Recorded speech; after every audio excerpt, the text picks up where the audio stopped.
Hey guys, welcome to the Liberal Hive Mind, a channel solely focused on exposing the abundant hypocrisy of the left. Holy frickin' moly, it just hasn't been a good week for Kamala Harris's little campaign here. I know they were off to a good start, off to the races and everybody wanted to give up, but this thing ain't over till the final frickin' ring, till the final bell, folks. It's on like frickin' Donkey Kong. It's not time to cower in fear and assume a defensive position. It's time to continue with this momentum. Let the Trump train do its work and everybody's gonna get out of the way. Next stop, Oval Office 2024. The goal here is to simply make Kamala Harris a slight speed bump. And friends, trust me when I tell you the outlook here for Kamala Harris is starting to look pretty grim. This Kamala Harris simulation, well, let's just say we're starting to see a little bit of a glitch in the freaking Kamala Matrix. It's all fake, it's all bought and paid for. It's billionaire funds and Act Blue laundromat funds being passed around the media world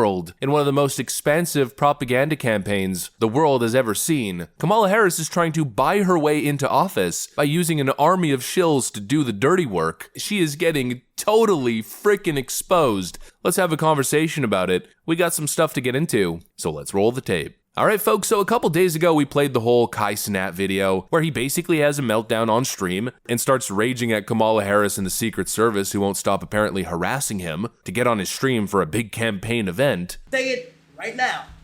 If there's some way, somehow, something was to go into where I do the stream of politics, I'm going to be 100% honest. I'm going to sit on my stream and say, why did you guys call me? I don't know. I've never did anything with politics.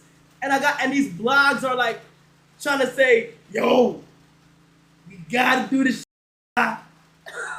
And it's all the top blogs. And I'm like, bro. Well, obviously that wasn't good press, but I thought for the most part, honestly, I didn't even really want to do a video on it. I thought it was a small little thing, a little blip on the radar, whatever, a little news story, it's going to move away instantly. But then it continues to get more interesting. And now the Kamala Harris campaign has responded. Kamala Harris campaign now denies reaching out to Kai Cenat to do a stream.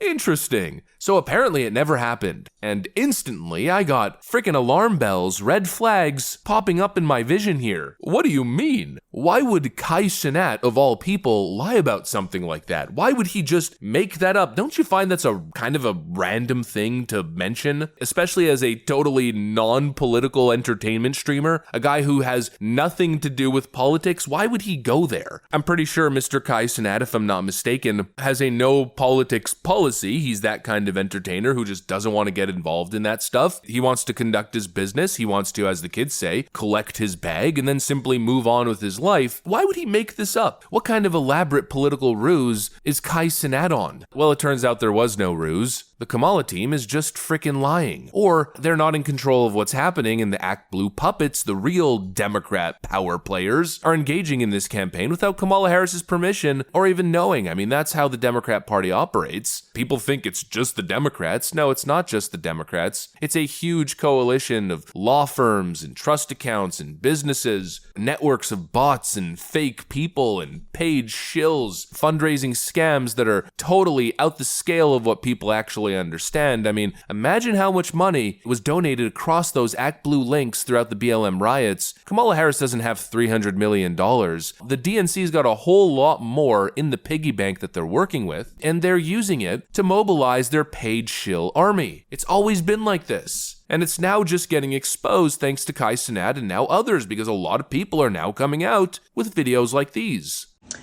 Alright guys, time for some drag queen story hour. So about a week ago, I received this email from a group called Palette Media or Palette Management. And basically what they were asking for is $1,500 for anti-Trump content on TikTok.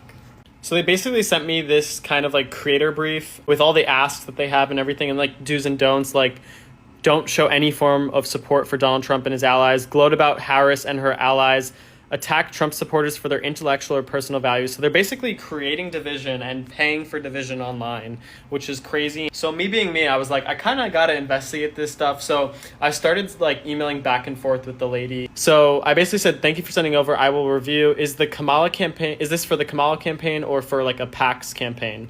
And basically I was able to investigate and find out that this is actually a campaign with Future Forward, which is kind of like one of the biggest super PACs, and they have like millions and millions of dollars, hundreds of millions of dollars for advertisements for the Biden campaign and for the Harris campaign. So of course I looked them up and I found out all this information about all the money that they have, and yeah, you can look up them right here.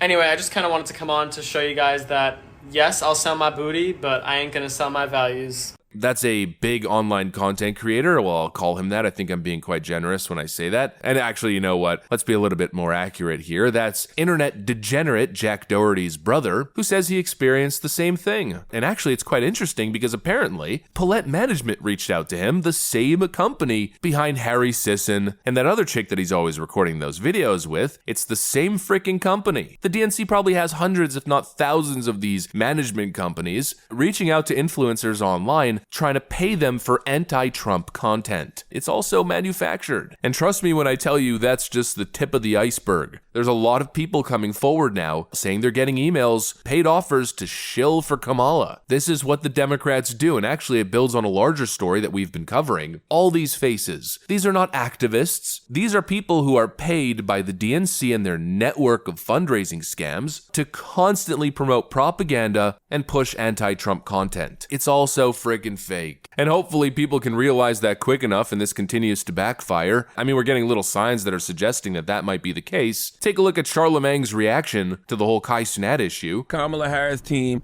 hit Kai Cenat to do a live stream. They need to be fired.